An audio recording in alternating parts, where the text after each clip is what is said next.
श्रद्धा को अनुरोध करता हूँ। श्रद्धा से जय गुरु। आलोचना प्रसंग पंचम खंड, पेज 104 105। সুরেন্দা, আপনি যে ইউজেনিক্স সুপ্রজননের কথা বলেন তার জন্য আমাদের কি করতে হবে? सुरेंद्र ठाकुर जी से पूछ रहे हैं कि आप जो यूजेनिक्स यानी कि सुप्रजनन का बात बोलते हैं उसके लिए हमें क्या करना होगा? सीसी ठाकुर, বিয়েগুলি ভালো করে দেখে শুনে দিতে হবে। सीसी ठाकुर इस प्रश्न का उत्तर दे रहे हैं कि शादी विवाह अच्छे तरीके से देख सुनकर जांच परख कर देना चाहिए। वंश, विद्या, स्वास्थ्य, आयु, इष्टप्राणता, चरित्र, प्रकृति, बयस, योग्यता इत्यादि विषय मिल करे छेले मेয়ের বিয়ে দিতে হবে। वंश, विद्या, स्वास्थ्य, आयु, इष्टप्राणता, चरित्र, प्रकृति, उम्र, योग्यता इत्यादि सारे विषय को मेल करके लड़के और लड़की के बीच में शादी देना होगा। প্রাপ্তবয়স্ক হলে সাধারণত বিয়ের আগে মেয়ের কাছে জিজ্ঞাসা করে যে ছেলের প্রতি তার শ্রদ্ধা হয় এমন জায়গায় বিয়ে দেওয়া ভালো।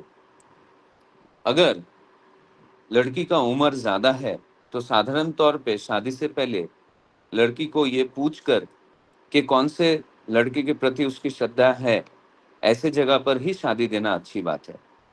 শাস্ত্রে যে মনোবৃত্ত অনুসারিণী স্ত্রীর কথা আছে, মেয়ের মতো নিয়ে বিয়ে দিলে তা অনেকখানি संभव होते पारे। शास्त्र में जो मनोवृत्ति अनुसारिणी स्त्री का बात बोला हुआ है, लड़की के तरह अगर शादी दिया जाए तो बहुत संभव हो सकता है। কারণ যাকে সে শোয়ে বয়ে পোষণ করে তৃপ্তি পায় ও নিজেকে সার্থক বোধ করে তাকে সে পছন্দ করবে। क्योंकि जिसे वो सहन और बहन करके पोषण करके तृप्ति पाती है और खुद को सार्थक समझती है उसी को पसंद करेगी। আবার মেয়েদেরও ভালো করে ট্রেনিং শিক্ষা দিতে হয় বিয়ে ব্যাপারটা কি এবং কেমনতর পুরুষ স্বামী হবার যোগ্য इत्यादि। और लड़कियों को भी अच्छे तरीके से ट्रेनिंग यानी कि शिक्षा देना चाहिए ताकि उन्हें समझ में आए कि शादी ये क्या है और किस तरह पुरुष स्वामी होने के योग्य है इत्यादि। অবশ্য বিয়ের আগে কাউকে যেন স্বামীর মতো করে না ভাবে বা ওই রকম কল্পনা করে কারো সঙ্গে মেলামেশা না করে। लेकिन शादी से पहले किसी को भी स्वामी के तरह वो न माने या फिर उस कल्पना करके किसी के साथ मिलजुल ना करे और भीतर दिए क्षति संभावना থাকে।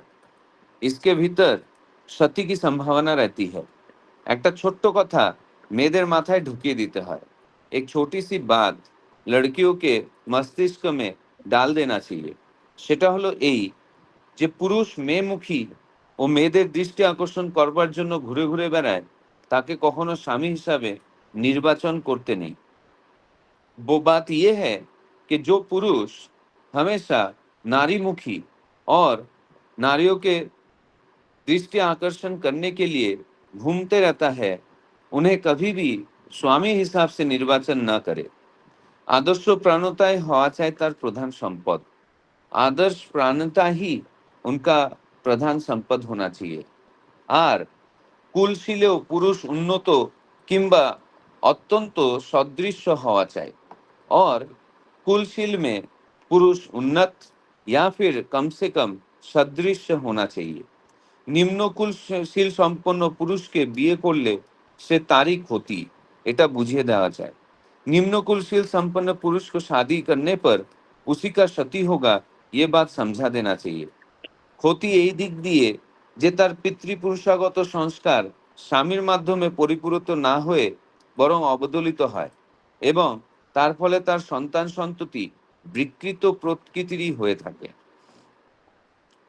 तो ठाकुर जी बोल रहे हैं कि सती इस तरफ से कि उसका पितृपुरुषागत जो संस्कार है वो स्वामी के द्वारा परिपूरित न होकर अबदलित होता है और फलस्वरूप उसका संतान संतति विकृत प्रकृति का हो जाता है। फल कथा सर्वप्रकार प्रतिलोम संसर्ग जाते रहित है तार व्यवस्था करा लगे। असली बात यह है कि सर्व प्रकार से प्रतिलोम संसर्ग नहीं हो, इस बात के ऊपर व्यवस्था करना होगा। सवर्ण ও অনুলোম বিবাহ যেগুলি হবে সেগুলি যাতে বিধিমাফিক হয় তার ব্যবস্থা করতে হবে। स्ववर्ण और अनुलोम विवाह जिस तरीके से होगा उसके लिए विधि माफिक हो इसकी व्यवस्था करनी होगी। घरे घरे এসব বিষয়ে যাজন চালানো লাগে। हर एक घर में इस विषय में याजन চালানা चाहिए। আগে যা হয়েছে তা হয়েছে, এখন যেন আর একটা বিয়েও অবিহিত রকমে না হয়। पहले जो हुआ है वो हुआ है। अब एक भी शादी अविहित रूप से ना हो ये ध्यान देना होगा। বিয়ে থাওয়াগুলি ঠিক মতো হলে তার ভিতর দিয়ে অনেক ভালো মানুষ জন্মাবে। शादी विवाह ठीक तरीके से होने पर उसी के द्वारा बहुत सारे अच्छे लोग जन्म लेंगे। जय गुरु। जय गुरु।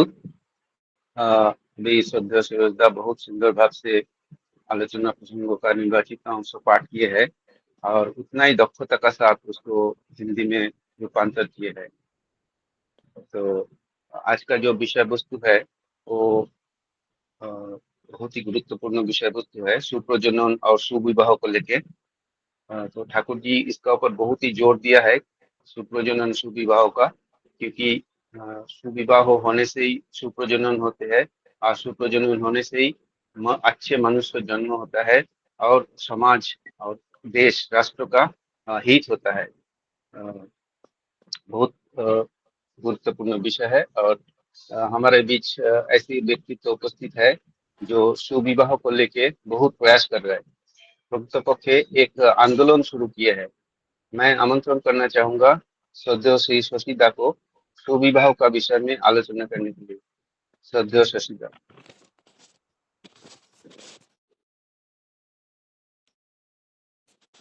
जय गुरु।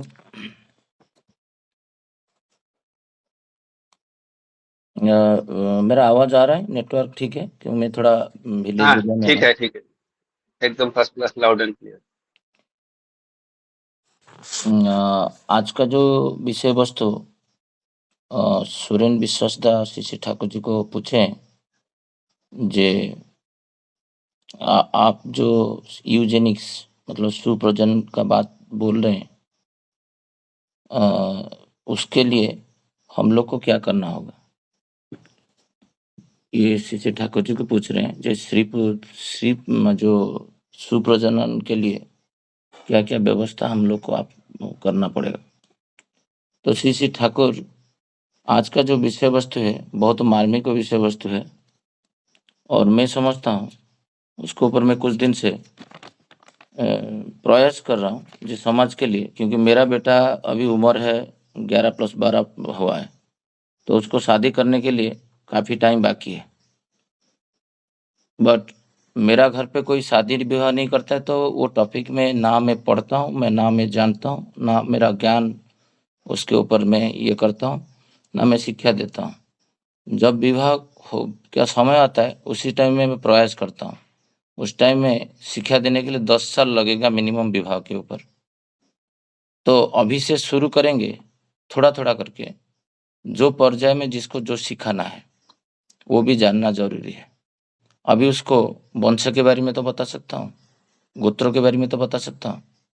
तो श्री ठाकुर क्या बोले हैं उसको पॉइंट आउट करके मैं कुछ बोलूँगा। प्रिपेयर कुछ हो ही नहीं पाया, कल मैं थोड़ा गांव में कर्म व्यवस्था में हूँ, तो मैं इसके ऊपर ज़्यादातर कुछ ये मैंने लिख नहीं पाया।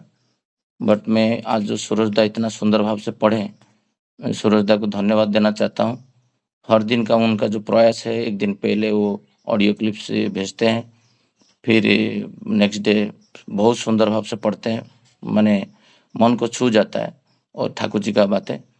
और उनके वजह से आज हम लोग जो पंचम खंड है बंगाली से हिंदी अनुवाद इतना तक आ पाए हैं और वो आगे 22-23 खंड तक पढ़ने के लिए भी वादा किए हैं। तो सूरजदा के पास हम लोग तो आभार है और धन्यवाद ज्ञापन करते हैं।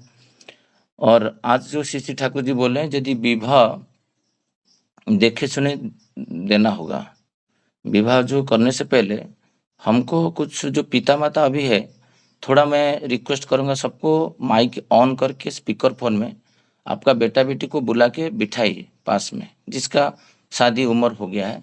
अंततः पक्षे आज का सेशन तो सुनना चाहिए जो ठाकुर जी बोले हैं, नहीं तो उनको आप बताएंगे नहीं तो वो भी पता नहीं कर पाएंगे।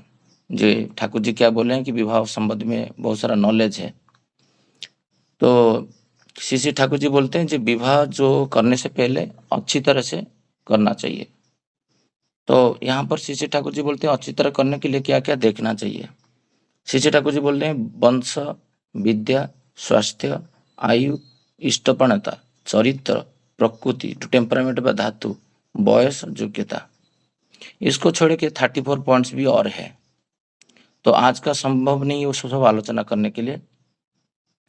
बट यहाँ पर जो बातें हैं इसके ऊपर मैं थोड़ा सा आलोकपात करूंगा जितना मेरा नॉलेज है। यहाँ पर वंश आता है, तो ये वंश आता है जो मनुष्य का जो, जैसे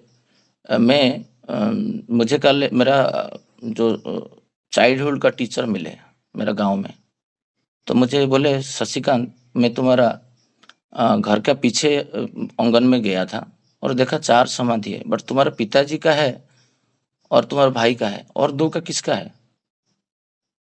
तो मैं उनको बोला जे हमारा जब डिवीजन हुआ भाई का, तो हमारा पूर्व पुरुष का पहले जो वंश है कहाँ से आया, नागस्य गोत्र से, रूसी है। फर्स्ट वाला जो समाधि है इनको बहुत लोग को पता नहीं है। मैं अभी बोल रहा हूँ 99% लोग को पता नहीं होगा ये फोरम में, तो वो करते नहीं क्योंकि विधि के हिसाब से नहीं होता है, क्योंकि हमारा पूर्वज वैष्णव थे, चैतन्य महाप्रभु का दीक्षित थे, तो इसलिए हमको इतना वंश के ऊपर हमारा परिवार में माने इसको मानते हैं। तो पहला समाधि है नागस्य ऋषि का। सेकंड समाधि है जो हमारा सप्तम पीढ़ी से, मेरे से पहले सप्तम पीढ़ी से जो सन्यासी लेते, प्रथम सन्यासी शिवराम दास, उनका समाधि है। उनके बाद मेरा पिताजी है और इनके बाद मेरा भाई का है। मतलब पहले मेरा वंश का जो ऋषि है उनको हम लोग उपासना करते हैं। तो बहुत लोग का घर पे नहीं, जिसका समाधि का परंपरा होता है उसका घर पे होगा। तो जो ऋषि है, ऋषि को पहले मेरा मदर पानी देते हैं, फिर प्रथम सन्यासी को देते हैं, फिर पिताजी को देते हैं। तो यहाँ पर आता है वंश, मतलब गोत्र आता है। और ये गोत्र जो है वो समगोत्र में विवाह करना नहीं चाहिए, उसमें बहुत सारा डिफिकल्टी आता है।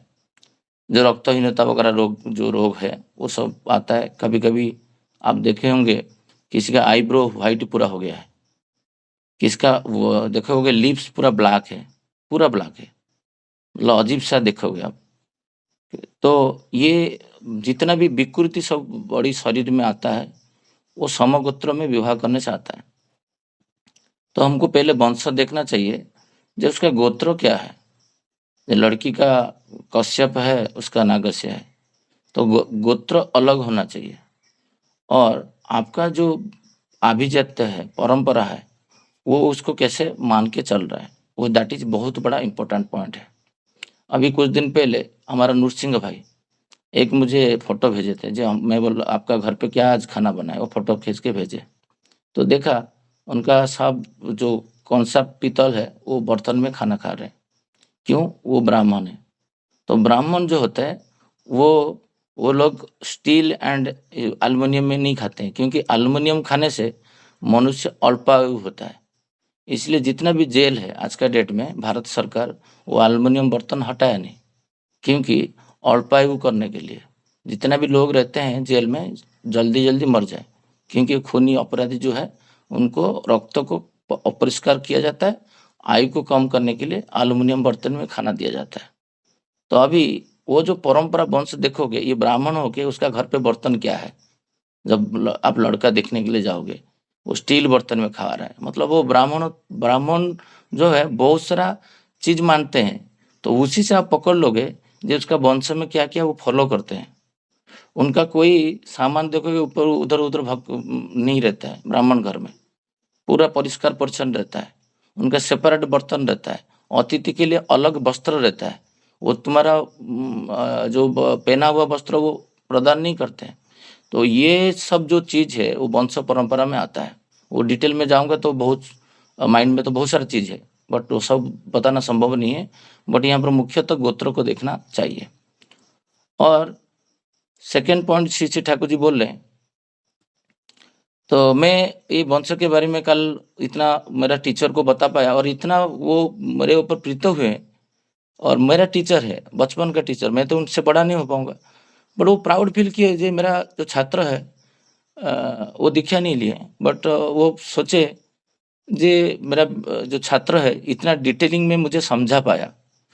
तो तुम कंसल्ट करके किए हो इसको? मुझे कंसल्ट तो है, कंसल्ट किया करके तो ब्राह्मण के साथ ये नागस्य गोत्र का समाधि किया गया है। क्योंकि हर दिन मैं मेरा गोत्र जो है उनको पानी देता हूँ सुबह उठ के जाके, हमारा घर पे परंपरा है। तो ये जो आनंद है ना ऋषि के प्रति, तो ये इसको देखना चाहिए, उसका ऋषि के प्रति आनंद कितना है। तो मेरा घर पे जब भी कोई मेरा भाई का बेटा को कोई लड़की लेके आएगा, उसका पिताजी को मैं समाधि पीठ में लेके जाऊंगा, पीछे देखेगा और जब पूछेगा तो मैं बोल पाऊंगा जी हम लोग हमारा ऋषि कौन थे। तो उसी से वो लड़की का पिता समझेगा इनका इनका उनका पूर्वजों के प्रति क्या श्रद्धा है। तो सेकेंड पॉइंट श्री ठाकुर बोल रहे हैं विद्या। यहाँ पर जो सूरजदा कभी कभी आलोचना करते हैं जो लिटरेसी क ख ग घ ABCD, वो वाला विद्या नहीं है। यहाँ पर होता है व्यवहारिक विद्या, जे उसका चाल चलन और संस्कार जो बोलते हैं, बेसिकली एजुकेशन यहाँ पर इम्पोर्टेंट वो है। तो वो व्यक्ति का संस्कार क्या है। जैसे कल एक मीटिंग हो रहा था, गांव में आया हूँ, कुछ सिविल कोड था, बातचीत हो रहा था। तो वहाँ पर जो कमिश्नर दूसरा पक्ष को जेरा कर रहा था, वो वहाँ पर उसका बेटा आके जवाब दे रहा है। कुछ समय के बाद उसका स्त्री भी आ गया। तो कमिश्नर बोले ये तुम्हारे घर पे कोई ये नहीं है क्या, मतलब मोरे भी जो बोलते हैं ना गार्डियन नहीं है क्या? तो गार्डियन कहाँ गए तुम्हारा? ना मेरा पति, जो तुम्हारे पति बात करते हैं तो पत्नी बोलने का कोई तो अधिकार नहीं है, तो इसका मतलब असम्मान है। तो फिर वो बैकफुट में चले गए। तब तुम जहाँ पर लड़की वाले देखने के लिए जाते हैं लड़का को, तो देखोगे जे जब पिता बात कर रहा है, वो पुत्र बीच बीच में बात कर रहा है, इसका मतलब उसका पिता को मानने का उसका माने इंटरनल इनहेरिटिव मान नहीं पाता है, विश्वास नहीं है पिता के ऊपर। जो पिता बात कर रहा है, स्त्री का भी विश्वास नहीं है। जब मेरा पति बोल रहा है तो मैं क्या करूँ। ये जो व्यवहार का जब आपका एंगेजमेंट होता है, उससे पहले जो मैरिज से पहले जो पर्याय होता है, देखने के लिए जाते हैं, ये सब चीज पुंखान रूप से आप देखोगे। क्योंकि वो जो कमिश्नर है कोर्ट से आया था, वो देख के एक पद में बोल दिया तो वो पीछे चले गए। तो हमारा कितना जोर से हमको हमारा लड़का देखने के लिए जो लड़की लोग जाते हैं, तो क्योंकि वर विवाह में वर का अधिकार नहीं है चयन करने का प्रकृति। ठाकुर जी बोले ओनली कन्या ही वरण करने का अधिकार है। तो कन्या ही जो वरण करेगा, तो कन्या को ये सब चीज देखना चाहिए। किसके पास? ना पुरुष के पास। पुरुष सर्वोत्तम होना चाहिए और उसका उससे वंश से ऊंचा होना चाहिए, विद्या से भी होना चाहिए, स्वास्थ्यगत भाव से, आयुगत, फिर इष्टपणता, चरित्र, प्रकृति, वयस, योग्यता, ये सब चीज है।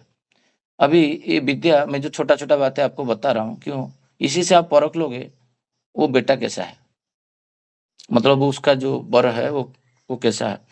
तो वो पिता माता को जो व्यवहारिक ज्ञान है, वो विद्या, वो संस्कार, वो सब देखना चाहिए। यहाँ पर आता है स्वास्थ्य। हम क्या उसको पूछेंगे तुम्हारा डायबिटीज है कि नहीं, कि तुम क्या दवाई ले रहे हो। स्वास्थ्य जो होता है उसका सदाचार से पता चलता है, उसका स्वास्थ्य कैसे रहता है। तो वो सदाचार परायण है क्या, वो मेंटली, स्पिरिचुअली और फिजिकली, वो आपको बातचीत करने से आपको पता चल जाएगा, बातों से ही पता चल जाएगा। किसी का एक पेड़ कल देखा, मेरा टीचर है, और वो पेड़, वो बोल रहा है व्यक्ति, ये पेड़ मेरा जमीन में वो लगा दिया, मैं इसको काटूंगा तो 40,000 हो जाएगा। मेरा एक वयोज्येष्ठ व्यक्ति थे गांव में, वो बोला तुम काट के बेच दो। इसी से तुम पता कर जोगे वो व्यक्ति का लक्षण क्या है। एक बातों से आप पता कर लोगे वो व्यक्ति का उसका मनोभाव कैसा है। तो मनोभाव से आपको पता चल जाएगा वो व्यक्ति कैसा है। मैं बोला नहीं, तुम्हारा वो जमीन है और तुम्हारा जमीन में कोई आके जो पेड़ लगाया वो पेड़ को तुम उसी टाइम में काट देना चाहिए था। जब पेड़ इतना बड़ा हुआ है तो उसका भी अधिकार है वो लगाने का, क्योंकि वो पानी दे रहा है 10 साल से, और वो 40,000 हो गए, तुम काट के कैसे बेच सकते हो जब इतना दिन से वो जो श्रमदान किया। तो मेरा चिंताधारा और वो व्यक्ति का चिंताधारा में बहुत फर्क है, क्योंकि मेरा जीवन में आदर्श है, उनका जीवन में आदर्श हो नहीं है मुझे पता नहीं, बट उनका यही जो बातें से तुमको पता चलेगा वो पुरुष कैसा होता है। पुरुष का परिवार का बातों से भी आपको पता चल जाएगा। मैं जैसे कभी कभी उदाहरण देता हूँ, मेरा जो मैरिज हुआ था भुवनेश्वर में, वो जैसे वो जिसके साथ मैं देखने के लिए गया था, फर्स्ट डिस्कशन सब हो रहा था। जब एंगेजमेंट दिन में वो उनका माता बोले जितना भी सामान है वो सब एक भुवनेश्वर मतलब उड़ीसा का कैपिटल में वहाँ पर रहेगा और तुम्हारा गाँव में नहीं जाएगा। ये बात तो मुझे बहुत पिंच किया था और मैं एंगेजमेंट तोड़ दिया था। क्यों ना, जब तुम निर्णय कर रहे हो जे तुम्हारा पुरुष के पास सब कुछ रहेगा, मेरा इसका मतलब मेरा पिता माता और भाई इनको इग्नोर किया जा रहा है, असम्मान किया जा रहा है, उनके पास नहीं रहेगा। ये सारे सम्मान जितना भी मुझे आप दे रहे हो, मैं तो डिमांड नहीं कर रहा हूँ तुमको, तुम सपोज दे रहे हो तो वो उनका प्रथम अधिकार है मेरा पिता माता का, मेरा कुछ अधिकार उसमें नहीं है। तो यहाँ से क्या होता है ना, वो मदर का जो टेंडेंसी है वो टेंडेंसी से पता चलता है वो नारी के जो लड़की के ऊपर कितना प्रभाव होता होगा, वो आगे जाके मुझे विच्छेद करेगा। मेरा विवाह हुआ था 2009 में और 2025 चल रहा है। अभी हम लोग कल मेरा टीचर आए थे घर पे, बोला मृत्यु तक हम लोग इकट्ठा रह ही पाएंगे ना। हमारा सर जो सुभाष सर है मेरा स्कूल टीचर, बोले मैं तुमसे शशिकांत में गर्व अनुभव करता हूँ, क्योंकि पंचायत में तो कोई नहीं है अभी देखेंगे तो आफ्टर 10 years जे मिल के रहना जॉइंट, ये कैसे हुआ है? ये बिकॉज ऑफ श्री श्री ठाकुर अनुकूल चंद्र का दीक्षा लेने के बाद जो पुरुष के अंदर ये ग्रो हुआ है हमारा अंदर, खाली बातों से करने से कोई प्रभावित तो नहीं होगा। मैं उनको डेट भी दिखाया, मेरा जो मैरिज का जो गांव में एक पिक्चर होता है वो डाला हुआ है। बोला अभी कोई भी आएगा तो मैं यही जाजन करता हूँ। तो इसको देख के एक अभी कोई लड़की आएगा हमारे घर पे तो उनको आनंदित लगेगा जे एक जो जिसका भाई उसको इतना साल से चला रहा है घर परिवार, उसका घर पे बेटी देने से सही रहेगा। विच्छेद नहीं है, किसी से विच्छेद नहीं। ये होता है विद्या का बातें जो होता है। स्वास्थ्य जब देखोगे तो स्वास्थ्यवान हेल्दी होना चाहिए, मेंटली हर दिग में होना चाहिए। यहाँ पर बात आता है, मैं एक व्यक्ति को पूछा, वो उसका हस्बैंड जब मृत्यु हुआ, बॉम्बे का बात कर रहा हूँ, तो उनका पिताजी भी 52 years में चले गए थे। तो मुझे डाउट हुआ, तो मुझे डाउट इसलिए हुआ, मतलब आप जब शादी किए थे तो आप क्या चेक किए थे ना उनका पिताजी कितना साल में मृत्यु हुआ था ना? नहीं, मैं चेक नहीं किया था। मतलब यहाँ पर आप एक बात है, जिसका भी पिताजी नहीं है समाज में कि परिवार में भाई नहीं है, तो उनका 3 पीढ़ी तक देखना चाहिए उसका आयु कितना है ना। ऐसे क्यों पूछ रहे हो? मतलब देखो 100% उनका पिताजी भी वही बिलो 60 में मृत्युवरण किए होंगे ना, ऐसे हो ही नहीं सकता। फिर वो घर पे फोन किए, जब फोन किए 3 लेयर्स उनका यही जस्ट NRI कॉम्प्लेक्स का बात कर रहा हूँ। बोले नहीं शशि भाई आप सही बोलो, आपको कैसे पता चला? मतलब मुझे एक इंट्यूशन आया, क्योंकि श्री ठाकुर जी का हर बहुत जगह में लिखा हुआ ये बात है जे जब आप लड़की देते हो किसी का घर पे तो उसका आयु देखना है। आयु मतलब किसका आयु देखना है? यहाँ पर आयु का बात हो रहा है। आयु मतलब वंश का आयु, एवरेज से लिविंग कितना साल वो बचते हैं संसार में, उनका एवरेज आयु। मुझे कल हमारा पड़ोसी है और प्रफुल्ल भाई है, वो बोल रहे थे, प्रफुल्ल पाल है हमारा, बोला हमारा मदर जो है 105 में गए और मेरे पिताजी 102। आप सोच रहे हो वो कितना है ना 80। अभी कुछ बोल रहे हैं जो मेरा करीबन 78 हो गया है। अरे मैं सुन के अजीब हो गया। मतलब उनका जो बचने का जो लिविंग स्टाइल है वो इतना सदाचार में भी नहीं होता है, बट उनका जो थिंकिंग चाल चलन जो है ना वो स्पिरिचुअली हाई में है। एटलीस्ट किसी का खेती नहीं करते हैं और उनका जीवन स्पान जो है वो 100 साल है। उनका घर पे कोई बेटी देगा ना, उसका 100% वो हस्बैंड 100 साल बचेगा, क्योंकि वो ट्रेंड है। किसी के घर पे मुझे शायद धृतिमंदा शायद वो एक बार बोल रहे थे ऐसा कुछ, कि राजूदा की धृतिमंदा में डाउट था, इसलिए मैं कंफर्म नहीं कर पा रहा हूँ। उनका परिवार में कोई सदस्य ऐसे भी बहुत कम उम्र में चले जाते हैं। जब वो ऋतिक पंजा ठाकुर जी का मिला तो फिर इसके बाद धीरे धीरे आयु चला, फिर अभी वो स्टैग्नेंट है, मतलब अभी वो व्यतिक्रम नहीं है। क्यों होता है कि कैंसर पेशेंट जो है वो 3 पीढ़ी तक कैंसर था, मैं जिसका उदाहरण दे रहा हूँ, तो उसी घर में बेटी नहीं देने से बेटर है, क्योंकि वो कम उम्र में विधवा हो जाएगा। तो ये सब चीज ना एक पिताजी का नॉलेज होगा, इसीलिए तो ठाकुर जी बोल रहे हैं ना, जो देखा सुना करने के लिए नॉलेज होना चाहिए। एक लड़की को ट्रेनिंग देना चाहिए। मेरा दुर्भाग्य है, जब सुभद्रा मुझे बोले थे कुछ दिन पहले घर घर जाके उसको डिस्कशन करने के लिए, मुझे समय नहीं मिल पा रहा। मैं सोमनाथ को बोल रहा था, जी सोमनाथ दा, हम समय निकाल के ना जिसका घर पे बेटा बेटी है शादी उम्र का, उनका घर पे जाके एटलीस्ट मैं 1-1 घंटा 2-2 घंटा उनको समझाऊं, एक लड़की को कि एक लड़का को, तो उनको बहुत कुछ पता चल जाएगा जी विवाह का उद्देश्य क्या है, वो क्या करना चाहिए क्या नहीं करना चाहिए। उसका नॉलेज नहीं होगा, वो गलत डिसीजन लेगा और हम लोग उसको बाद में उनका पिता माता को ये करेंगे। इसलिए मैं बोला स्पीकर फोन में लगाने के लिए। तो ये बहुत सीरियस बात है। ये एक्चुअली क्या होता है ना, प्रैक्टिकली कर नहीं पाते पिता माता की लड़का लड़की, इसको गीता में है। उसको करने के लिए बहुत साधना चाहिए, तपस्या चाहिए, मेडिटेशन चाहिए, दिन रात ये करना चाहिए। अभी देखो पितृतर्पण कर रहा था, 2 लोग पूछे, उनको बता रहा था। मेरा माँ बोला तुम तो तुम्हारा रेडियो जैसे चल रहा है तुम्हारा दिन रात। आलोचना प्रसंग बंद होने से बाद आलोचना प्रसंग बंद नहीं होता है मेरा। इसीलिए क्योंकि जब जीवन को लोग तुम जीना चाहोगे ना, तो तुम दिन रात ही ठाकुर जी का बातें करोगे। एक टाइम तुम नहीं सोचोगे ये ठाकुर जी का बात है, ये ठाकुर जी का बात नहीं, कोई प्रभावित नहीं है। श्री ठाकुर जी बोल रहे हैं आयु, इसके ऊपर जोर देना चाहिए। एटलीस्ट एवरेज आयु निकालना चाहिए। इतना नियरेस्ट में विवाह करो जैसे तुम पता कर पाओ।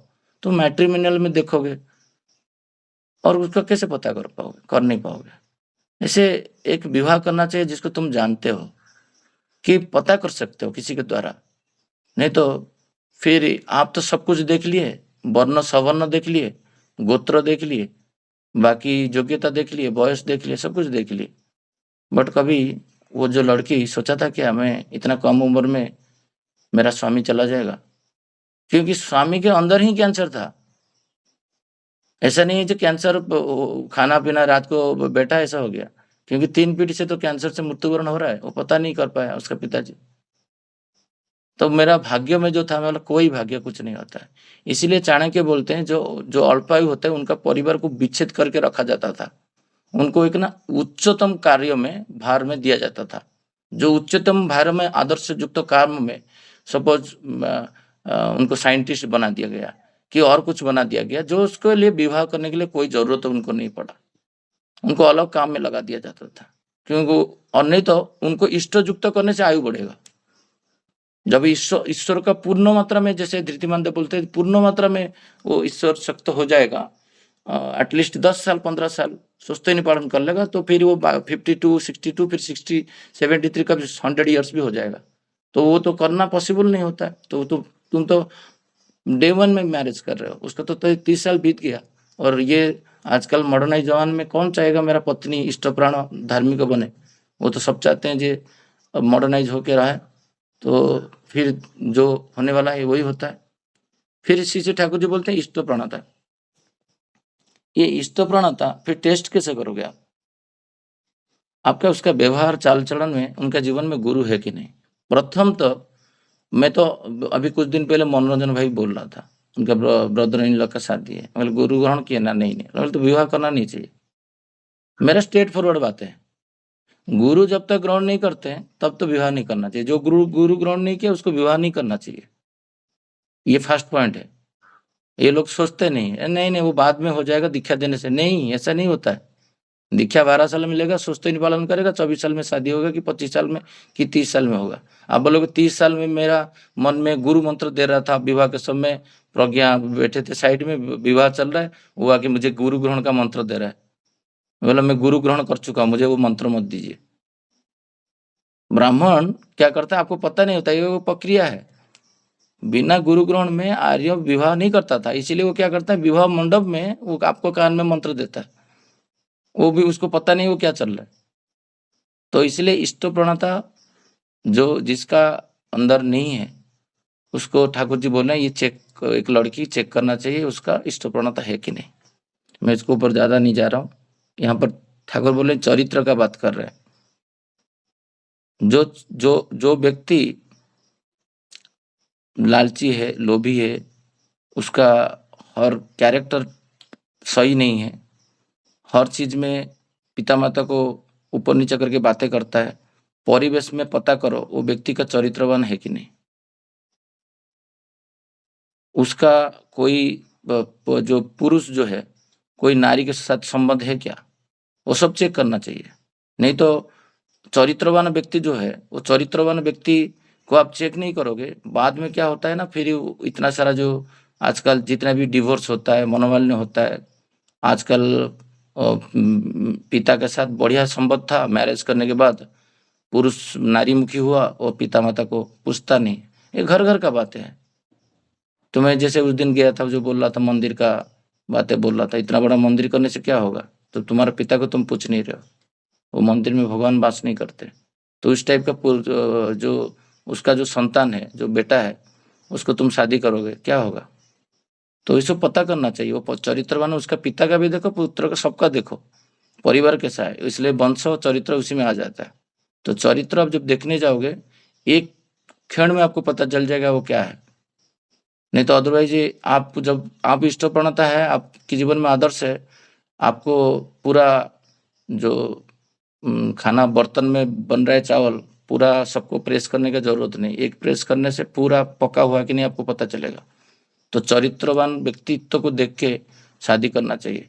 इसीलिए किसी को ठाकुर जी बोल रहे हैं, जो कोई लड़की इतना एजुकेटेड उसको कराओ, जो प्राप्त वयस्क लड़की है उसको पूछ के उसको शादी विवाह करना चाहिए, क्योंकि वो उसको सहन वहन करके पोषण कर पाएगा कि नहीं। यहाँ पर वर्ड पोषण आया है, क्योंकि नारी का जो इंस्टिक्ट है पोषण, और पुरुष का इंस्टिक्ट पूर्ण है।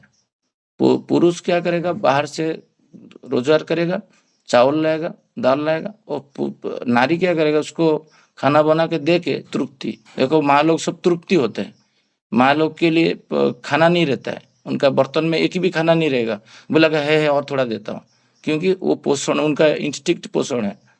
तो पोषण देते हैं वो किसके प्रति ना, इष्ट के प्रति आकर्षित कराना, पिता माता के प्रति आकर्षण करना, ये नारी का स्वभाव है। इसी से ठाकुर बोल रहे हैं, नारी उसको सहभोग के लेके पोषण दे के सार्थक होगा। नारी इसलिए उच्च संपन्न व्यक्ति, कुल संपन्न व्यक्ति प्रति श्रद्धावान हो सकता है। इसलिए ठाकुर बोल रहे हैं, जो वो श्रद्धावान जिसके पास होगा उसका कंसर्न लेके मैरिज करना चाहिए। नहीं वो इंजीनियर है, वो डॉक्टर है, वो IITN है, तुम तो अच्छे से जिंदगी में रहो, उसके प्रति उसका श्रद्धा नहीं है, वो देखा वो उसका बहुत सारा व्यवहार ठीक नहीं है, ये नहीं है, वो तो नारी श्रद्धावान नहीं हो पा रहा है। पिता माता क्या करते हैं, जबरदस्ती शादी करवा देते हैं। तो श्री ठाकुर जी बोलते हैं वो जो नारी है, शास्त्र में मनोवृत्ति अनुसारणी स्त्री नहीं हो पाएगा। यहाँ पर श्री ठाकुर जी, ये बहुत बड़ा टॉपिक है, ये मनोवृत्ति अनुसरणी जो होता है। मैं ऑफिस से आया एक टेंशन लेके, और डोर खोला, और प्रज्ञा मुझे पानी गिलास देने के बदले उसका जो प्रॉब्लम है वो बताना शुरू कर दिया। स्वामी का मन में क्या चल रहा है, स्वामी का मनमुखी होके चलेगा, स्वामी को तृप्त करेगा, स्वामी को इष्टमुखी करेगा, ये नारी का धर्म है। इसलिए मनोवृत्ति अनुसारणी स्त्री का बातें शास्त्र में लिखा हुआ है। तो कैसे, कब होगा, जब वो आकृष्ट होगा स्वामी के प्रति। तो स्वामी हर दिशा में श्रेष्ठ होगा तो आकृष्ट होगा ना। तो इसीलिए वो इतना पावर है नारी का वर निर्वाचन में। जैसे सीता देवी का रामचंद्र को पराक्रम का, जितना भी तुम वंश मर्यादा गुणगान करने के बाद भी माने नहीं थे, जे नहीं शिवधन तोड़ना तो पड़ेगा। तो यही जो पराक्रमशील और वंश युक्त संपन्न व्यक्ति के पास नारी क्या करता है, समर्पण करता है। अभी क्या हो रहा है, सब जगह में ये चीज में प्रतिलोम मैरिज हो रहा है। असवन अनुलोम मैरिज, ठाकुर जी बोले सवन अनुलोम विवाह करने के लिए इधर, बट असवन अनुलोम आप देखोगे बहुत सारा कर्मी का घर पे है असवन अनुलोम, और प्रतिलोम भी है, बट उनको क्या नॉलेज नहीं है। आपको लग रहा है, आपको लग रहा है एक कर्मी ऋतिक हो, अदुर्ज हो, जाजक हो, सुस्तैनी हो कि कोई माने अच्छा घर का व्यक्ति है, उनको नॉलेज है, सब नॉलेज है, बट चरित्र ढीलापन है। इसलिए ठाकुर जी बोलते हैं चरित्र देखो वो कितना इष्टप्रणता है, स्टिकनेस है। घर बनाते बनाते जोड़ते जोड़ते भाई का बेटा को बोल रहा हूँ, क्या याद है ना, यौतुक नहीं लेना। कितना बार, अरे दादा आप हर वक्त क्यों बोल रहे हैं, भूल जाओगे। तुम्हारा प्रति कभी आकर्षण आ जाएगा, तुम बोलोगे, तुम कापुरुष बन जाओगे। तो ये कापुरुष व्यक्ति को तुम रिजेक्ट करो। लड़की को मैं किसी के साथ में जाऊंगा किसी के घर पे, तो उसको बताऊंगा क्या क्या टेस्ट तेरे को करना है। जैसे तुमको कोई बोला तो उसको तुम रिजेक्ट कर दो। देखो तो वो पुरुष का लक्षण है कि परिवार का लक्षण है। पुरुष का लक्षण नहीं है तो तुम शादी कर सकते हो, बट परिवार का लक्षण है तो चेंज कर सकते हो तुम, बट पुरुष का लक्षण हुआ तो फिर दिक्कत है। पुरुष के अंदर वो स्वभाव नहीं होना चाहिए जिसको तुम शादी कर रहे हो, क्योंकि परिवार में बहुत सदस्य होते हैं, सबका मन अलग अलग है। वो मनोवृत्ति अनुसार किसका होगा, स्वामी का होगा, परिवार का नहीं। क्योंकि you are for the lord, तुम्हारा स्वामी जो है एक ही है और तुम्हारा इष्ट एक ही है। और परिवार में तो बहुत सदस्य रहते हैं, ठाकुर फैमिली में बहुत सारा लोग हैं, बट मेरा उपास्य कौन है, ठाकुर है। तो इसीलिए श्री ठाकुर इधर बोल रहे हैं जो उसको लड़की को पूछ के शादी विवाह करना चाहिए। अभी एक इंस्टेंट बैंगलोर में शादी विवाह हो रहा था, तो मुझे पूछे, बट वही जे लड़का का जो पैकेज है इतना हायर है, बट वही उनका थोड़ा सा डिफरेंस है, वंश में ये है, सब में कॉम्प्रोमाइज कर रहे थे। मैं उनको समझाया आधा घंटा का, वो माने नहीं, क्योंकि मानेंगे नहीं, क्योंकि तुम्हारा वही जो भाव है, जो बोलते हैं ना हर इष्ट प्रणता, यहाँ पर इष्ट के प्रति आनंद, इष्ट को लेके चलना, अनुशीलन वो बहुत दिन तक नहीं किए हैं हमारा पूर्वज। और हमारा भी दीक्षा कितना साल हुआ है, 25 साल। बट मेरा जो कल ना परसों कोई आलोचना हो रहा था, नाम याद नहीं आ रहा है, ये क्या शायद मोनिश दा आलोचना कर रहे थे, ये क्या मैं हूँ, मेरा पिता माता का रक्त तो मेरा अंदर दौड़ रहा है, उनका पिता माता जैसे वो लोग चले हैं वो सब मैं हूँ। तो इतना दिन का चलनी जो है 300 साल, 500 साल, 1000 साल, 2000 साल, 7000 साल, तो इतना एक दिन में चेंज नहीं हो पाएगा। आप अच्छे सुनोगे, बट आपका लड़की को थोड़ा सा कॉम्प्रोमाइज करके शादी करा दोगे। मामा का वर्ण पूछना, ये अभी कोई नहीं पूछते हैं, बट गांव में देखा बहुत स्ट्रिक्ट है। मेरा खुद का मामा अभी आए थे, उसका बेटा का शादी के लिए मेरे साथ परामर्श कर रहे थे।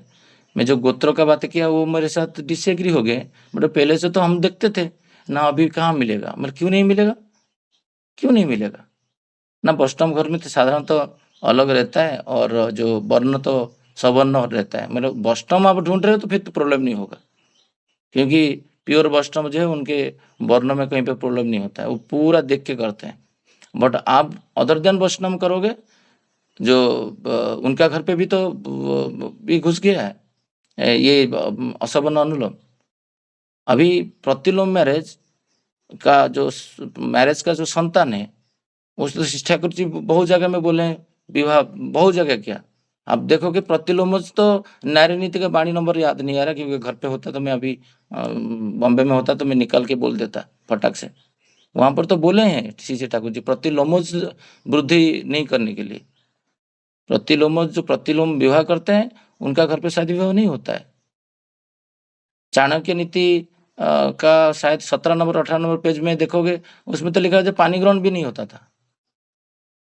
तो ये बातें सब था, तो इसको आपको स्टडी करना चाहिए। आप मामा को देखे नहीं, अभी जो जिस दिन में 4-5 दिन पहले मैं सोमनाथ को बोला था, देवघर में एक इंसिडेंट हुआ, आचार्य देव के सामने ही हुआ।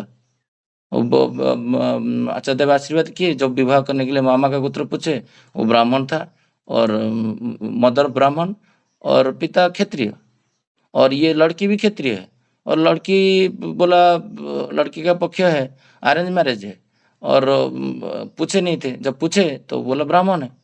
अभी वो ऋतिक दादा बोले नहीं नहीं, आचार्य देव को सब पता होता है और आचार्य देव तो सब जानते हैं।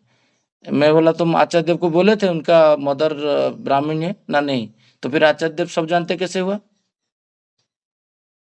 सर्वज्ञ है इसीलिए। ये तो हम लोग उनको ठग दिए, हम तो गोपनीयता किए। आप सत्यानुसार पढ़ो क्या लिखा हुआ है। उनको गोपन करोगे तो वो खुद गोपन कर जाएंगे। तुम उनको पागल सोचोगे तो खुद पागल हो जाएंगे, तुम्हारे आगे सामने दिखेंगे। ईश्वर सोचोगे तो ईश्वर प्रकटमान हो जाएंगे। और कैसे हुआ? तो फिर भी माने नहीं, वो शादी किए। आप सोचो, आलोचना तो अभी हो रहा है बट प्रैक्टिकली समझ में क्या हो रहा है। इसलिए सोमनाथ दा बोले इसके ऊपर शशि भाई काम कर रहे हैं।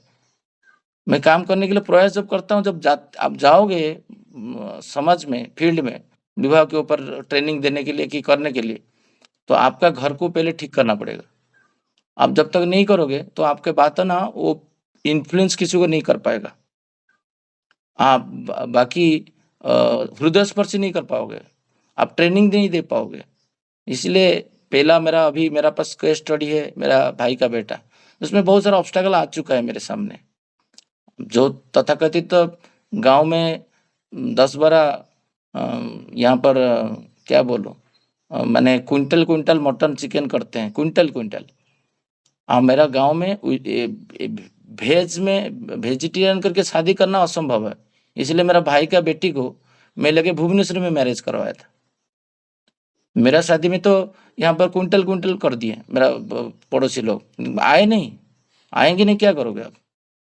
तो आप बिना प्याज लहसुन का अलग करोगे। तो ये जो परंपरा चल रहा है इतना दिन से, खराब परंपरा, तो इसको ठीक करने के लिए ठाकुर जी को पकड़ के पहले खुद के ऊपर प्रयोग करना पड़ेगा।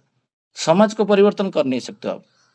समाज को कैसे परिवर्तन करोगे? सूरजदा का परिवार को, सोमनाथ दा का परिवार को, मनीष दा का परिवार को मैं ठीक कर पाऊंगा? असंभव है, कर नहीं पाएंगे। इसीलिए श्री ठाकुर जी इतना विशेष करके बोले व्यक्ति को निर्माण।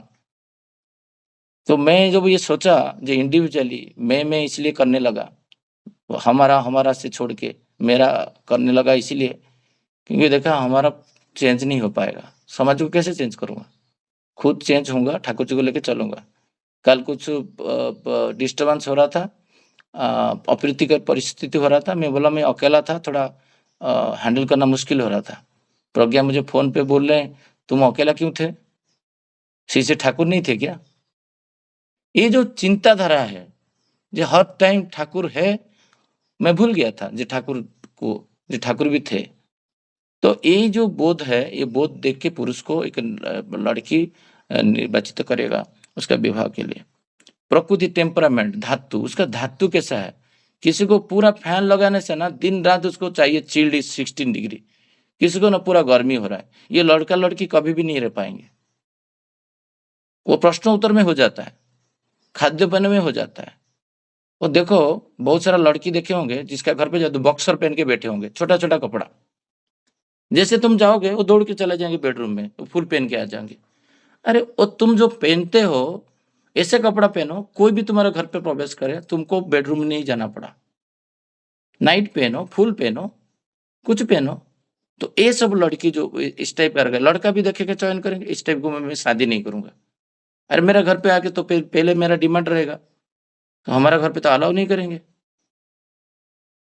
मेरा घर पे तो अलाउ नहीं करेंगे, पुरुष बोलेगा मेरा पिता माता तो अलाउ नहीं करेंगे। तो पुरुष को भी शादी नहीं करना चाहिए, उल्टा होना चाहिए। ये तो वर्ण करना चाहिए नारी को, ये पुरुष भी रिजेक्ट कर सकता है। ये क्षेत्र में देखेगा कंपार्टमेंट नहीं हो रहा है। प्रकृति बोल रहे हैं ना ठाकुर जी, खाली प्रकृति क्या नारी देखेगा, पुरुष नहीं देखेगा। यहाँ पर दो है, क्यों शादी करोगे? अभी जो मनोरंजन था मुझे एक बार बोल रहे थे, कोई किसी का वो एयर होस्टेस को शादी किया और डिवोर्स है। और तुम्हारा घर पे तो तुम्हारा 24 आवर्स तुम्हारा, मेरा मदर साड़ी में है, मेरा जो मेरा भाई का वाइफ जो है, भाभी है, वो हमारा घर का ट्रेडिशन है साड़ी पहनना। यहाँ पर कोई कल्चर नहीं, क्योंकि गांव है ना, गांव में तो कुछ नहीं होता है। तो गांव में जब प्रज्ञा घर पे आएगा तो क्या करेगा, आएगी तो क्या करेगी? ड्रेस अलाउ नहीं है इधर, एकदम नहीं है। जीन्स तो दूर छोड़ दो, यहाँ पर साड़ी शपथ 3 महीने रहना तो साड़ी पहनना पड़ेगा। तो इसी व्यक्ति को मैं शादी करूं, पुरुष सोचेगा जो मेरा पिता माता को लेकर चल पाए। खाली जो नारी निर्वाचित करेगा पुरुष का कोई नहीं देखेगा, वो नहीं होता है। ऐसा नहीं ठाकुर जी बोले। यहाँ पर टेम्परामेंट का बात हो रहा है, प्रकृति का बात हो रहा है। तुम इसी टाइप का लड़की को हो, जो मैं बॉम्बे में रहता हूँ ड्रेस पहनता है, ठीक है, बट इधर आने से 6 महीना तक उस साड़ी में है कि नहीं, नहीं मैं नहीं रहूंगा तुम्हारा घर पे क्योंकि साड़ी पहनना पड़ता है, तो कभी नहीं आएगा वो नारी। हो गया डिस्टर्बेंस, फिर डिवोर्स ले लो, जो भी कर लो, झगड़ा होता है, डिवोर्स नहीं होता तो हिंदू घर में तो गाँव में अलाउ नहीं है, फिर मनोमालिन्य होके रहोगे तुम्हारा पिता माँ से दूर होके। इतना चीज है विवाह करने से पहले। अभी तो मेरा उम्र 40 नहीं है, मेरा उम्र मुझे जैसे लग रहा है 104 है। मुझे लग रहा है मेरा उम्र 104 है, क्योंकि यहाँ पर जितना भी 104 लोग हैं उनको तो ये सोच नहीं है, ये सब चिंता कर नहीं पा रहे हैं। तो इसलिए तो परामर्श लेते हैं बूढ़े लोग आके, जो ये क्या करे वो क्या करे, क्योंकि जब तुम ठीक हो जाओगे तुम्हारा कर्म में ठाकुर जी को लेके, नहीं मैं ये करूंगा, मैं गांव में आया हूँ क्यों रात को उठूं, यहाँ पर तो मेरा तो 4:30 बजे जो 7 बजे 5:30 बजे मेरा अलार्म है बॉम्बे के लिए, मैं तो 5:30 बजे उठूंगा, बट 5-6 को तो यहाँ पर प्रार्थना है, मुझे 4 बजे उठना पड़ेगा। ये प्रकृति देखना पड़ेगा पुरुष का, वो क्या कर रहा है, उसका कर्ममय जीवन क्या है। श्री ठाकुर बोलते हैं नारी किसी के साथ मिलने, स्वामी रूप में उसको वर्ण करने के लिए सोचेगा नहीं, चिंता। आप थोड़ा बहुत मिलो, आपको धीरे धीरे चिंता आएगी, उसको हस्बैंडली सोच पाओगे। इसलिए नारी जो लड़की है, कोई पर पुरुष के साथ मिलना नहीं चाहिए, ज्यादातर हे पे नहीं करना चाहिए। अभी एक परंपरा हो गया, बादलापुर में देखा, जय गुरु करने के टाइम में लड़का लड़की हैंडशेक कर रहे हैं डीपी वर्क के टाइम में। मेरा एलर्जी है ये सब, एकदम टच नहीं करना है। जो जो टच करता है वो पुरुष को ना धो देने का। जो लड़की को टच करता है उसका बिना कंसेंट में, तो उसको धो देने का पूरा। और पिता माता भी देखते हैं, कुछ बोलते नहीं। मेरा सामने होता है तो मैं इसको तो फोन पे झाड़ता हूँ, इसलिए वो दूर चले जाते हैं। नारी को श्री ठाकुर जी बोलते हैं माँ रूप में संबोधन करने के लिए, इसलिए सत्संग जगत में बच्चे को भी माँ बोला जाता है। माँ को मागी मरो मत, श्री ठाकुर जी बोल रहे हैं। कामना तुम्हारे अंदर माँ के प्रति आया तो उसको तुरंत दूर करना चाहिए। गणित शास्त्र, तर्क शास्त्र पढ़ने के लिए श्री ठाकुर जी बोल रहे हैं, तुम इधर ये करोगे। तो इसलिए विवाह करने से पहले किसी को स्वामी रूप में सोचना नहीं है। कॉलेज जाते हो इतना श्रृंखलित में जाओ जिसको तुमको कोई एक बहन और माँ की सेवा और कुछ सोच नहीं पाएगा। नारी नीति का प्रथम वाणी आप पढ़ो, मैं उसमें नहीं जा रहा हूँ। सती तुम बनो बैचलर में, आफ्टर मैरिज नहीं। आफ्टर मैरिज का बात कोई देखे नहीं, बिफोर मैरिज सती बनो। आप जिसको तो विवाह करोगे, एक ही पुरुष को विवाह करोगे, तो इससे पहले तो 5 आप सोच चुके हो। वैसे जिस दिन आदित्य को गाड़ी में बता रहा था, तुम जितना मिल चुके हो, सपोज वो लड़की किसी को शादी किया, बच्चा उसका नहीं होगा, तुम्हारी ही होगा। इसलिए यूजेनिक साइंस, सुप्रजनन कहाँ से आएगा? तुम्हारा सारे गुण उसी बेटा में आएगा। वो हाथ ऐसे पकड़ के बैठा था मेरा गाड़ी में, क्योंकि हम लोग ट्रेनिंग नहीं दे पा रहे हैं। हमको ट्रेनिंग देने में, इसलिए हमारा चरित्र भी होना चाहिए ना। चरित्र नहीं रहे तो क्या ट्रेनिंग आप दोगे? आप तो दोदलापन है, तो आप तो आपका बैड थिंग्स किसी को बता नहीं रहे हो। जैसे मैं बताया हमारा परिवार में क्या हुआ था, आपका बात आप नहीं बताओगे। आप ठाकुर जी का और आचार्य देव का, अविंदा का बातें करोगे। गांव में कौन सुनेगा? कोई नहीं सुनेंगे। यहाँ पर कौन जानता है पूजनीय अविंदा को, आचार्य देव को? फोटो दिखाऊंगे भी जान नहीं पाएंगे। तुमको देखेंगे, तुम्हारा चरित्र को, तुम क्या कर रहे हो गांव में। इसलिए केस स्टडी मेरे लिए बहुत चैलेंजिंग हो चुका है। ठाकुर जी का, मैं अभयदा को उस दिन बोल रहा था, जो मेरे लिए तो एक बहुत बड़ा पहाड़ जैसे मुझे लग रहा है, क्योंकि ठाकुर जी का जो बातें है, वो बातें को मेरा भाई का बेटे के ऊपर अप्लाई करने जा रहा हूँ। क्योंकि किसी लिए कर रहा हूँ कि मेरा उसके ऊपर आधिपत्य है, मैं भाई से डिवाइड नहीं हुआ। मैं भाई को अलग कर दिया, पैसा पत्र नहीं दिया, कुछ नहीं दिया, उसका एजुकेशन बेटा को पढ़ाया नहीं, उसका जो लड़की है उसको पढ़ाया नहीं, उसको शादी विवाह नहीं कराया। अभी भाई का बेटा मेरा सुनेगा? यहाँ पर आता है चरित्र। चरित्र कैसे देखोगे? जो उसका परिवार कैसा है, उनके चलते कैसे, ये सब देखोगे। बॉयस जो होता है वो एटलीस्ट तो अभी सब तो पढ़ाई लिखाई कर रहे हैं। ठाकुर जी तो बोले जो पुरुष जो समय में संतान जन्म देने का बयस होता है उसी तफात होना चाहिए, बट वो अभी संभव नहीं है। अभी एटलीस्ट 6-7 साल, 8 साल, 10 साल जो करता है तो अच्छा है, 7-8 साल में ठीक है, बयस गैप होना चाहिए, नहीं तो उसको फ्रेंड जैसा वो देखेगा। तो जितना गैप रहेगा उतना अच्छा है। ऐसा नहीं है जो गैप रहेगा तो उसको स्वामी रूप में मानेगा, उसका कोई गारंटी नहीं है। ठाकुर जी खुद बोले, ये ठाकुर जी बोलते हैं ये सब करने के लिए एक सुप्रजनन होने का संभावना है। मैं सुप्रजनन के पास जा ही नहीं रहा हूँ, खाली विवाह का बात कर रहा हूँ।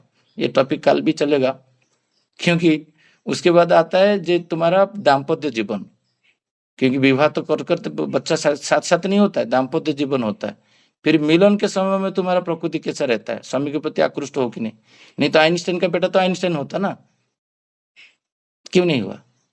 तो वो भी इम्पोर्टेंट है। फिर गर्भधारण, वो 9 महीना जो सुभाष भाई एक दिन बोल रहे थे सुप्रजनन का बात के बारे में, एक बेटा हस्बैंड पूरा गोरा है और लड़की भी पूरा गोरा है, दोनों ब्राह्मण है, और संतान हुआ पूरा ब्लैक।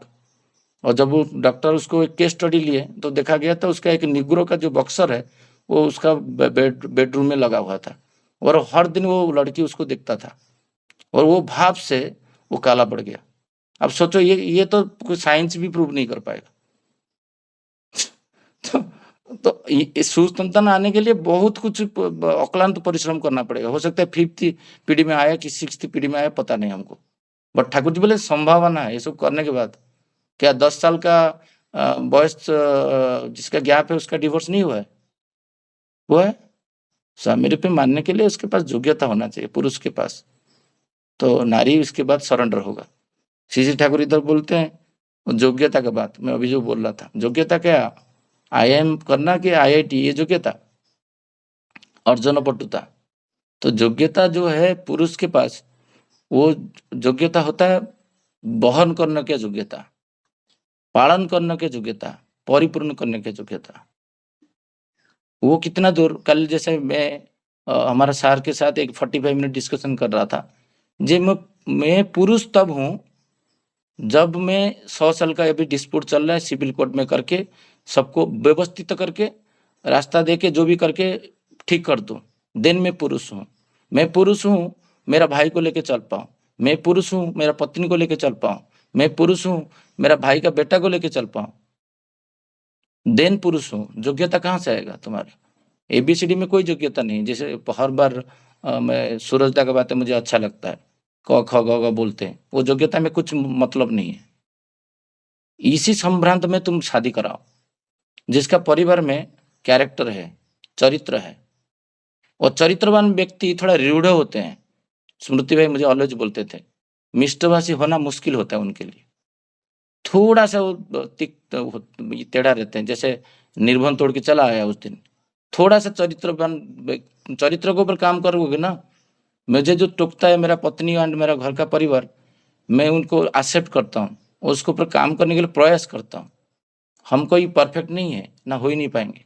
परफेक्ट एक ही व्यक्ति है, श्री ठाकुर अनुकूल चंद्र और आचार्य, उनको छोड़ के दुनिया में कोई परफेक्ट नहीं है। सूरजदा ऑलवेज बोलते हैं एक्सीलेंस के पथ में जाना है। तो ये जो बातें श्री ठाकुर जी यहाँ पर 9 पॉइंट बोले हैं, यहाँ पर एक अच्छा पॉइंट बोले हैं, ये जो लड़की है उनको अच्छे से शिक्षा देना चाहिए। शिक्षा कौन देगा?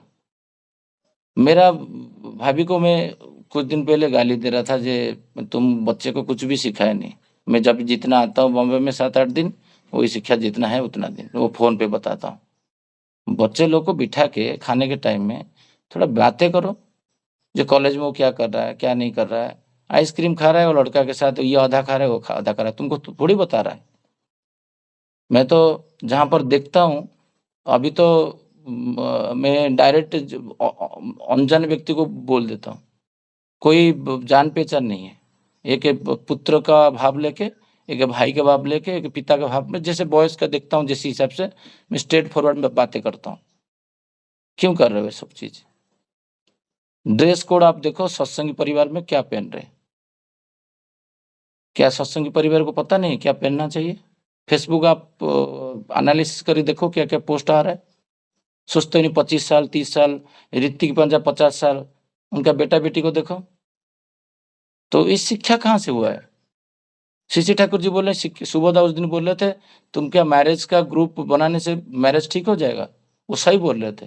तुमको ट्रेनिंग देना पड़ेगा घर घर इंडिविजुअली, नॉट मास में। तो हमको बहुत परिश्रम करना पड़ेगा। सोमनाथ दा को मैं उस दिन बोल रहा था। आलोचना वो ओडिशा में तो बड़ा बड़ा प्लेटफॉर्म है आलोचना का, पूरा माने भाषण, मतलब 2 घंटा का भाषण सुनोगे तो मुग्ध हो जाओगे। और तो वो भाषण में कुछ होगा होने वाला नहीं है, उससे बहुत बड़ा बड़ा भाषण भी यूट्यूब में पड़ा हुआ है। जब डेली उसको प्रैक्टिकल में लेके करोगे ना, किसी के पीछे पड़ जाओगे, तो तब देखो कितना परिश्रम करना पड़ता है। दिमाग खराब हो जाता है। एक प्रतिलोम विवाह को रोकने के लिए प्राणपण दिमाग खराब फट जाता है। करके देखो, नहीं वो तो प्रतिलोम मैरिज करे, तो उसका बदनामी करते हैं सत्संगी लोग। वो प्रतिलोम मैरिज किया है। अरे प्रतिलोम मैरिज किया तो तुम कहाँ गए थे? तुम उसको कभी मैं अभी केस स्टडी मेरे पास 7 ना 8 आ चुका है, तो इसके ऊपर मैं काम कर रहा हूँ रोकने के लिए। उनका तो मम्मी बोल दिया, मैं रोक नहीं पाया। मुझे तो धिक्कार होता है, मेरा योग्यता नहीं, मैं रोक नहीं पाया। मैं अशोक जैसा बन नहीं पाया, रोक दूंगा।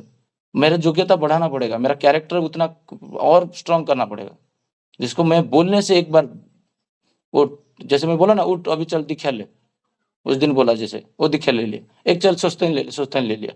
एक प्रतिलोम विवाह बंद कर दे, वो बंद हो जाएगा। वो टाइप का योग्यता बढ़ाना पड़ेगा। यानी तुम बोलने से वो बंद हो जाएगा, आचार्य देव जैसे करते हैं। तो ये जो बातें सीसी ठाकुर जी यहाँ पर बोलते हैं सुप्रजनन के लिए, उसका विवाह का उद्देश्य उसको बताना पड़ेगा। उद्देश्य जो है सुप्रजनन और उन्नयन, खाली तो 2 वर्ड है, उसको एलाबोरेट करना पड़ेगा, उसको बताना पड़ेगा, उसका दिमाग में इतना घुसा देना पड़ेगा, वो डरेगा, कांपेगा। एक लड़का को स्वामी रूप में सोचने के लिए विवाह से पहले, क्योंकि उसको पता नहीं है। तो जब उसको पता होगा तो कर पाएगा ना। उसका क्या कसूर है? उसको तो कुछ सिखाया नहीं। उसको तो उसका माँ बाप हाफ पैंट पहने के बाहर छोड़ रहे हैं, वो क्या करेगा? उसको 50 लोग देख रहे हैं, जो बॉडी का पार्ट देखना नहीं चाहिए वो भी दिखा के घूम रहा है। उस शिक्षा तो है ही नहीं। अब देखो सत्संगी फैमिली कल छोड़ो, बाकी लोग को क्यों हम देखें? क्योंकि सत्संगी इसलिए देखता हूँ क्योंकि उनके जीवन में आदर्श है, गुरु है। कर्मी का बच्चे को देखो। तो मैं जब ये केस स्टडी लिया, सोचा विवाह के ऊपर काम करूंगा, इसलिए कि व्हाट्सएप ग्रुप जोड़ा, उसके ऊपर मैं ढूंढ के प्रस्ताव ला रहा हूँ। उड़ीसा में, चेन्नई से, बैंगलोर से, कनाडा से, जहाँ से भी मुझे मिलता है, मैं इसका डेटाबेस बना रहा हूँ और उसके लिए बहुत टाइम देता हूँ। डीपी वर्क तो होता है, बट आप जब मैरिज के लिए काम करोगे तो मैरिज के लिए आपको 50 लोग घुना करेंगे, बोलेगा आप तो कुछ किए नहीं, आप कैसे बोल रहे हो? आपको एडमिट करना पड़ेगा जी, दादा मेरा परिवार के चक्कर में मैं दहेज लिया, मैं इतना मटन खिलाया, अभी देखो मेरा भाई का बेटा के लिए बिना कांदा लहसुन किया, दहेज नहीं लाया। केस स्टडी बताना पड़ेगा। लोग सुनेंगे नहीं तुम्हारा गांव में, तुम्हारा बात कुछ नहीं सुनेंगे। आप जितना भी ऑनरगढ़ भाषण दो, कुछ नहीं सुनने वाले कोई। मेरा जैसे टीचर आके सुन रहे थे 45 मिनट्स, क्यों सुनेंगे वो? मेरा टीचर मेरा बात। जब केस स्टडी उनको पता है ऐसे मैं कर रहा हूँ, तो प्राउड फील किए, मैं गर्व अनुभव कर रहा हूँ तेरे लिए। इतना इजी नहीं है तुम्हारा बात कोई सुन। भाई का बेटा तुम्हारा बात सुनेगा नहीं। वो एक क्लास 1 ऑफिसर होगा कि क्लास 2 ऑफिसर है, तुम्हारा बात क्यों सुनेगा?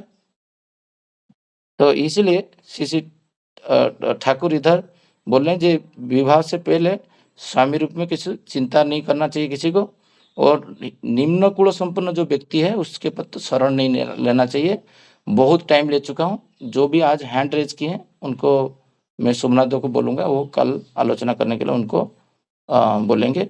इतना बोल के आज का आलोचना को यहीं पे विराम देता हूँ। बट टॉपिक पूरा मैं कंप्लीट नहीं कर पाया, और जितना भी मेरे से हो पाया मैं आलोचना रखा। सोमनाथ, जय गुरु। जय गुरु। शशिदा, कल भी हम लोग इस आलोचना को आगे बढ़ाएंगे, सेम आलोचना हम करेंगे। सुशीदा बहुत सुंदर भाव से आज आलोचना की है और हम लोग बहुत समृद्ध हुए हैं। मतलब हम लोग को बहुत कुछ जानकारी मिला है। और अभी दिनंदा एड्रेस किया है, लेकिन आज समय समाप्त हो गया। दादा तो मैं 2 कल मिनट बोलूंगा क्योंकि कल मैं नहीं रह पाऊंगा। 2 मिनट। अच्छा अच्छा अच्छा, ठीक है दादा, बोलिए। जय गुरु दादा, सभी को। ये शशिकांत दादा